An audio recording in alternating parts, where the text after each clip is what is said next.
People still say, if you want to know how strong a country is, look at its sky. So, what will the American sky look like in 2025? Empty. International airlines are disappearing one after another. Look, from Iceland, Canada, Germany, France, Australia, and even the United States itself, they're all simultaneously cutting flights. It's as if the American dream is now just an indefinitely delayed flight. These aren't just a few isolated incidents. This is a global trend. Airlines are abandoning the United States. And it's not just the flight that disappeared, but also our image, our credibility, and our position on the world tourism map. In the next 20 minutes, we will take you through 6 major names in the aviation industry who simultaneously say, "Goodbye, America."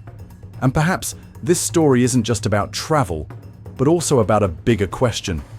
What is America becoming in the eyes of the world? Do you remember the time when a flight from Reykjavik to Boston only cost $99? For less than $100, a Northern European student can land in New York, eat a pizza slice as big as a plate, and post a Hello America photo on Instagram. It wasn't just a flight, it was a bridge to the American dream. But then, unexpectedly, in March 2025, everything vanished overnight. Short status update on the website. On the website, the company confirms all flights to North America will cease from October 2025. The consequences were not unexpected. The number of Northern European passengers flying to the US plummeted by 60% in just 1 year. The number of visitors from Northern Europe to the US plummeted by 60% in just 1 year. That means for every 10 seats that used to be packed with backpacker students, there are now 6 empty seats, silent and covered in dust. American airports during peak travel season suddenly resemble a Walmart at 2 a.m. The lights are still on, but no one bothers to stop by. Many Americans say that Play Airlines' withdrawal is like a sunset flight, ending its short 4-year journey to the United States. People often blame ticket prices, but the truth is deeper than that. What America lost wasn't just cheap tickets, but trust. Try putting yourself in the shoes of a student in Oslo. A ticket to the US is no longer an opportunity for experience, but more like a gamble. A jackpot can be a beautiful memory. But conversely, just one car accident can lead to emergency room bills in the US that swallow up an entire year's tuition, plus insurance that isn't enough to cover it. And you know, nobody wants to ruin their vacation. But what's remarkable is that those students didn't give up on traveling. They still flew. But instead of New York, they chose Tokyo, Seoul, or Vancouver. The reason is simple. Tickets are cheaper, procedures are streamlined, and most importantly, they feel respected. An Icelandic guide even said bluntly, "I used to take hundreds of clients to the US every month. Now I advise them to go to Japan or Canada. Going to America now is like gambling. It's still amazing, but there's a high chance of adding a whole lot of trouble." And this isn't just affecting young people in Northern Europe. Imagine a couple in Minnesota who look forward to their grandchild from Sweden flying over to visit every summer. Previously, a $99 ticket made the dream of reunion easier. Now that flight has disappeared. You want to meet your grandchild? Or add a few $100s, equivalent to a month's worth of electricity and water bills and a full Walmart shopping cart? Or accept FaceTime through a screen? For the middle class and retirees, losing a cheap flight is like losing a part of the retirement plan they've been nurturing. To put it bluntly, America has turned the slogan "friendly skies" into a kind of confrontation. Cheap tickets are gone, replaced by a sky tax. An invisible tax on opportunities and dreams. We used to be proud of New York as the center of the world, but now it's the Nordic students, the young, daring, and experience-seeking who see it as the last resort. A bitter image, but one that accurately reflects reality. From Hollywood to Harvard, everything now loses to a cheap plane ticket to Tokyo. And if even young people who once considered America a dream destination are turning away, what will happen to much more familiar and loyal guests, our neighbor, Canada? Do you know what's strange? For the first time in history, Canadians are flying domestically more than they are flying to the United States. It sounds normal, but think about it. For a century, New York, Orlando, and Las Vegas have been familiar backyards for Canadians. Every winter, flocks of snowbirds, elderly people escaping the cold, descend upon Florida like migrating geese. Yet in 2025, Canada's two largest airlines, Air Canada and WestJet, simultaneously cut up to 40% of their flights to the United States. And it's not some obscure routes, but New York, Los Angeles, Orlando, places that were once bustling but are now luxuries. The remarkable thing is, they didn't leave America because they were poor. Canadians are still spending on travel. They just don't want to spend it in the US anymore. The reason sounds both familiar and painful. An average hotel in Los Angeles, $50 a night. Add $60 for parking. And another bunch of resort fees or service charges that no one understands where they came from. While with the same amount of money in British Columbia, you could stay at a lakeside resort, have free breakfast, and not have to listen to ambulance sirens in the middle of the night. Canada calculated like a wise old friend. Why fly to the noisy backyard when your own home is clean, safe, and cheaper? For the snowbird generation, this is a real challenge. They were used to flying down to Florida, spending the whole winter in the warm sun, playing golf and having BBQs. But this year, many people are changing their plans to Mexico or simply staying home. Imagine a couple in Ottawa. Instead of going to Orlando like they do every year, they drive to Nova Scotia. No more Mickey Mouse replaced by crispy cod. Is there any difference? Yes, of course. They lost their familiarity, but in return, they gained a sense of security. And for older people, safety is more important than cheap. A Canadian mother told CBC directly, "We used to consider the US our second home, but now I don't dare take my children there anymore." The statement sounded both calm and spine-chilling, because Canada is a gentle and loyal neighbor. If even they are hesitant to visit, perhaps the American home needs to take a look in the mirror. Have noise, cost, and instability alienated friends? And this is where it hurts. Canada is not just a tourist destination. They are America's #1 international market, close and easy. If even they turn their backs, who else will walk through the door? But the story doesn't end there, because Canadians only left with regret, and the Germans, symbols of discipline and strategy, retreated coldly and calculatedly.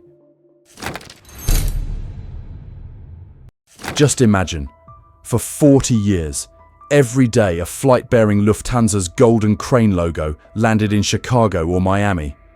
Those routes were once the bridge across the Atlantic, a symbol of the strong relationship between Germany and the United States. And yet, in 2025, with just a click of a mouse, those legendary routes disappeared from the booking system. No press conference, no explanation, as if it never existed. Instead of continuing to maintain the US as a strategic market, Lufthansa is pouring all its resources into Asia, Tokyo, Seoul, Delhi, Singapore.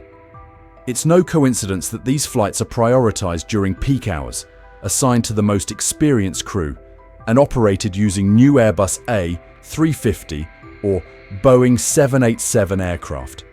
Meanwhile, the US, once the #1 priority market, is now only a secondary option and is even no longer worth maintaining. The underlying cause? 3 weak points appeared simultaneously. First, exchange rate fluctuations make operating costs in the US higher compared to Asia.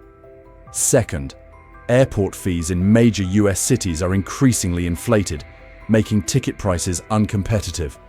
And most importantly, unstable security. From street protests and urban crime to chaotic crowds at entry gates, it all creates the feeling that flying to America is a stressful gamble. A veteran Lufthansa pilot stated bluntly, "Flying to Tokyo or Delhi, everything is neat and orderly." But landing in Houston was different. Flashing lights, dense police presence, taxi drivers overcharging, and passengers scrutinized like criminals. If even the crew is scared, what will the passengers think? That statement sounds like a bitter confession. America is no longer a dream destination, but has become a burden. What about the impact? For German tourists, known for their practicality and discipline, the choice is clear. Why spend extra money and take on additional risk to go to an unstable place when Asia is opening up with smiles and attentive service? So, instead of a family trip to Florida, many Germans are turning to Japan or South Korea. For the same amount of money, instead of the guessing game at the US border, they receive peace of mind and respect from the very first minute. We, ordinary Americans, are the ones who will bear the consequences. A family in Chicago that used to rely on German guests for meals, car rentals, and shopping is now seeing a drop in revenue. Every empty seat on a Lufthansa plane is also an abandoned dining table, an unoccupied hotel room, a souvenir shop with unsold merchandise. Therefore, Lufthansa's cold reversal is not just an aviation matter, it's a wake-up call for the entire US tourism industry. Ironically, America, once proud to be the beacon of the world, is now viewed by its European partners as a risky destination. When the Germans, known for their meticulous calculations, decided to turn back, it was like a red signal on the radar that the entire industry couldn't ignore. And if the Germans left America with cold calculation, the French and Dutch chose to leave with a touch of romantic regret. Imagine you are a young French pilot, and your lifelong dream is to land an Airbus in New York. Paris, New York, just hearing the name evokes romance and grandeur. A flight path described as a ribbon connecting Europe and the Americas. However, in 2025, that dream suddenly became a burden. Air France and KLM, the alliance that once proudly ushered in the era of direct transatlantic flights, are now cutting 30 to 45% of their US flights. Iconic routes like Paris-New York, Paris-Houston, and Amsterdam-Miami are gradually disappearing from flight schedules, much like old film clips being cut from the reel. While the US is being offloaded, Asia is gaining strength. The Paris-Tokyo, Seoul-Amsterdam, Paris-Singapore, and Amsterdam-Mumbai flights are not only increasing in frequency, but are also operated by the most experienced crew, using new Airbus A350 and Boeing 787 aircraft. The message is clear. For Air France, KLM, the US is just a symbolic option, while Asia is the future. Why? Simply put, flying to the US now feels like a journey in endurance. Passengers are facing chaotic immigration lines, the risk of lost luggage, and unexpected protests right outside the airport doors.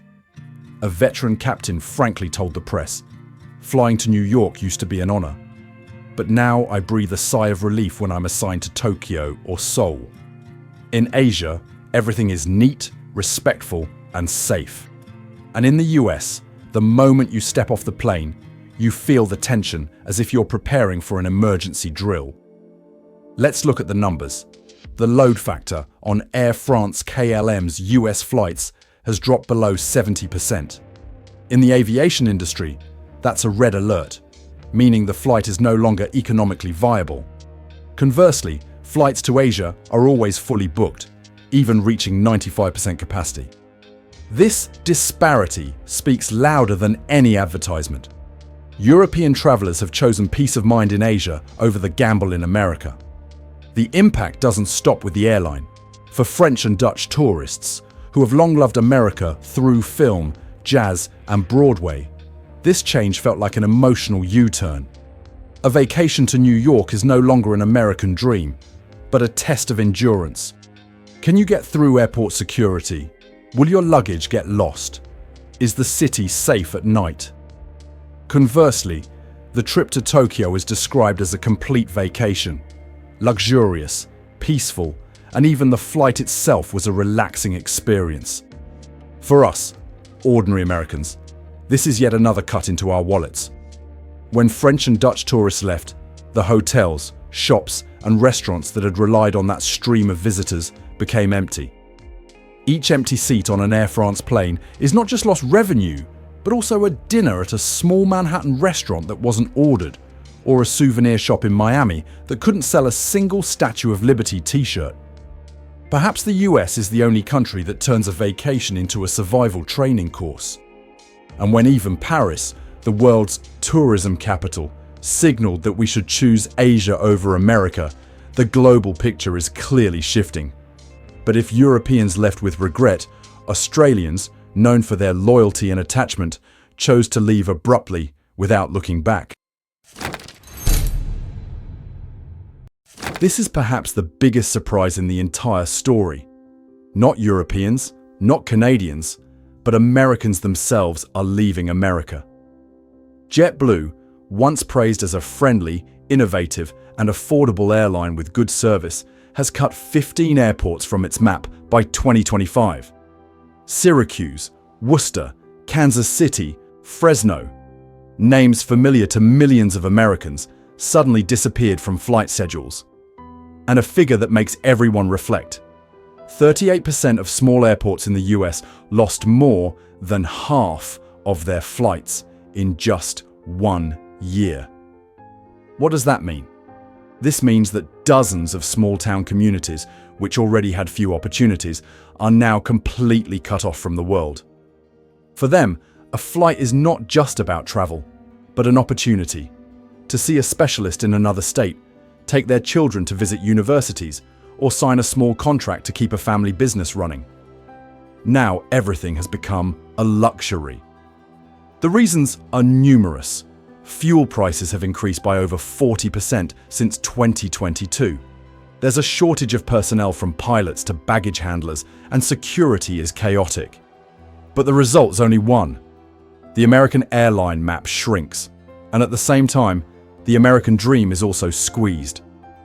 A former JetBlue pilot in Ohio recounted, "Back in the day, I flew across 30 states, landing in small towns where people would run out and cheer just because they saw the plane.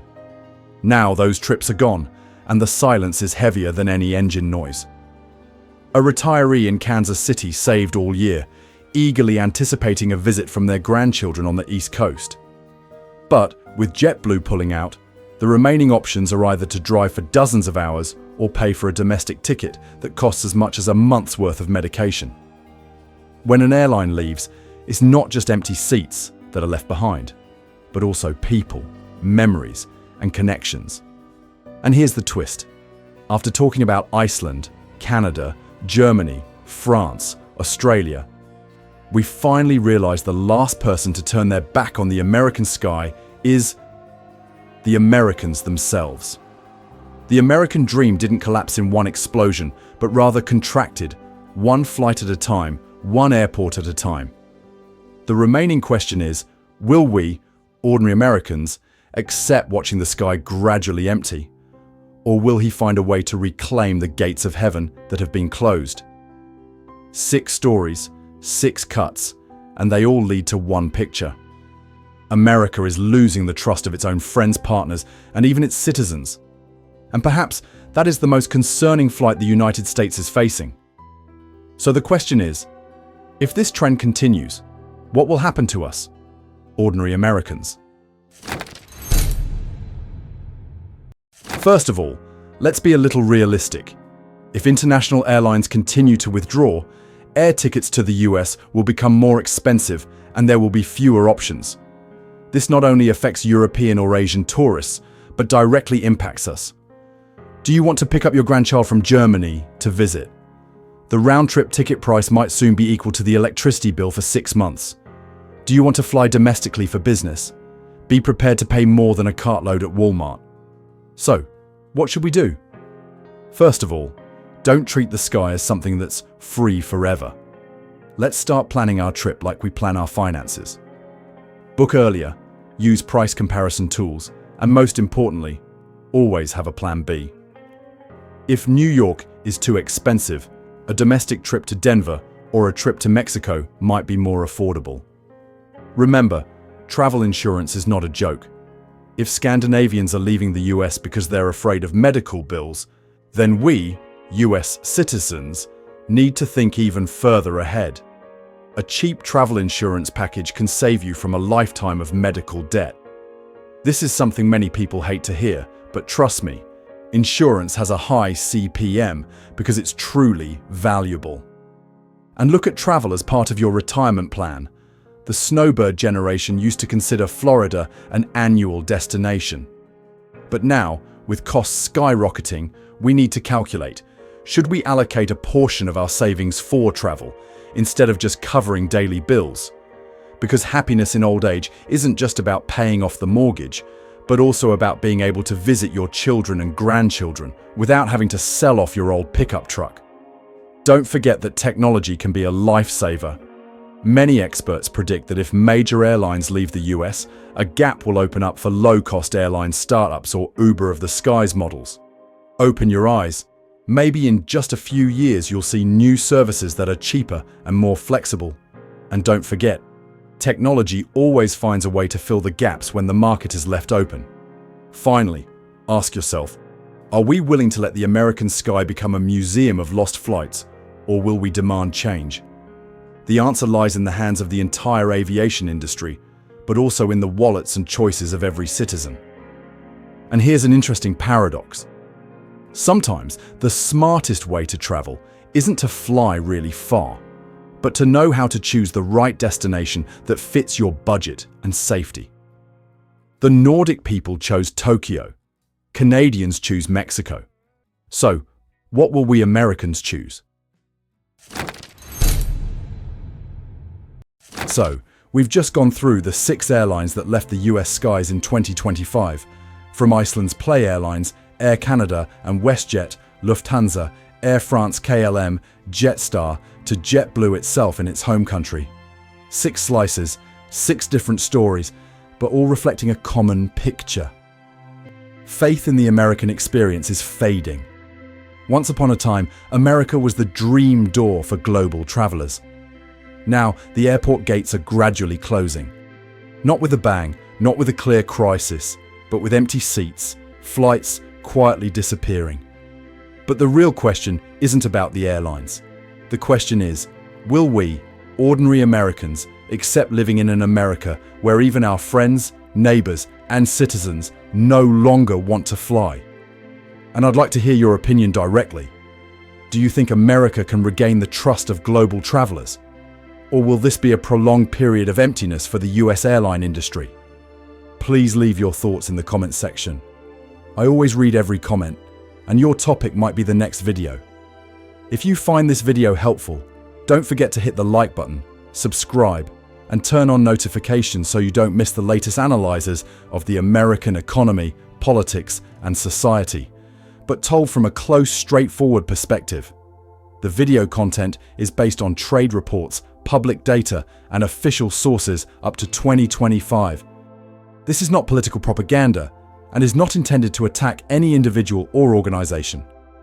The sole purpose of the channel is to provide an independent analytical perspective so that together we can better understand the changes happening around us. Thank you for watching until the end. See you in the next videos.